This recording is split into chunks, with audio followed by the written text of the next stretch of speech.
it's something I need to learn more about. I can tell you that the cost of primaries in this city is significant. To carry on 2 elections, it takes a lot of work and a lot of effort and a lot of money. So from that perspective, I do believe in ranked choice voting. I do also believe that there are things with ranked choice voting that need to get looked at and make sure that the value of the ranking of each of those votes and the balance of those things is fair for all. Thank you. Ms. Carter.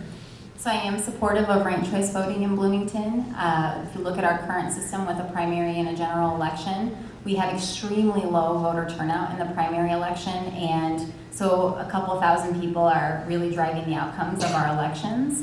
And so the system we have right now isn't working well. I think ranked choice voting is a much better option, and when you look at cities and states that have adopted ranked choice voting across the country, we're seeing better outcomes, we're seeing more diverse representation, we're seeing more positive campaigning. I do agree with what one of the mayoral candidates said before, that we have pretty positive campaigns in Bloomington, and I'm sure it will continue.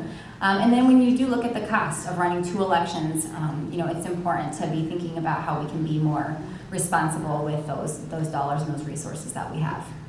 Thank you. Ms. Galina? I am supporting by voting for 3 reasons. All candidates get a chance to be looked at. If you have the primary, for example, our group of 4. 2 will go away without a chance of the whole voting population having a chance to vote for them. If it was ranked, everybody has a chance to vote for everybody, and that feels more fair to me. And also the cost factor, not having to have a primary. The third thing is not necessarily positive or negative, but change is hard.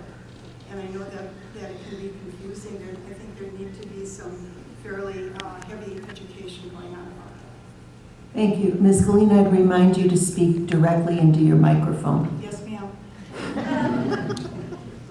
Mr. McClellan.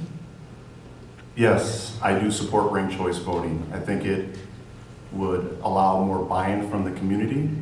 It's more community oriented. It will cause candidates to run more cleaner and appropriate campaigns, and it would also have the candidates have to reach out more because they have to look at who their second choice is, the community would.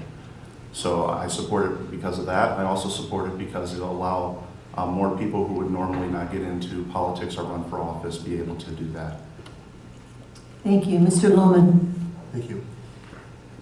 I think what's important about ranked choice voting is that whatever choice we decide to make with ranked choice, I think that whatever that solution is has a component that 50% or more of that person who wins would be the best solution for ranked choice.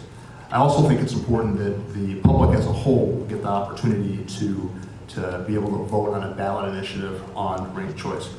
Certainly I've seen strong evidence as to why we should support that ranked choice voting, and there are also some reasons that I have some concerns about it. So I stand like with one of the earlier mayoral candidates, wanting to dive more into the information before I make a final conclusion on this. But I think we really have to take seriously this ranked choice voting as a solution to our issues with low turnout in elections. Thank you. Mr. Nord. As of now, I would be against ranked choice voting. I'm not real well versed on completely how the ranked works, but to me it seems like the first candidate of everybody kind of gets thrown out, so then the second most popular person is always going to be the one that gets elected, even though he may not be the best candidate to be running. So as of now, I would be against it. Thank you. We'll go to a quick lightning round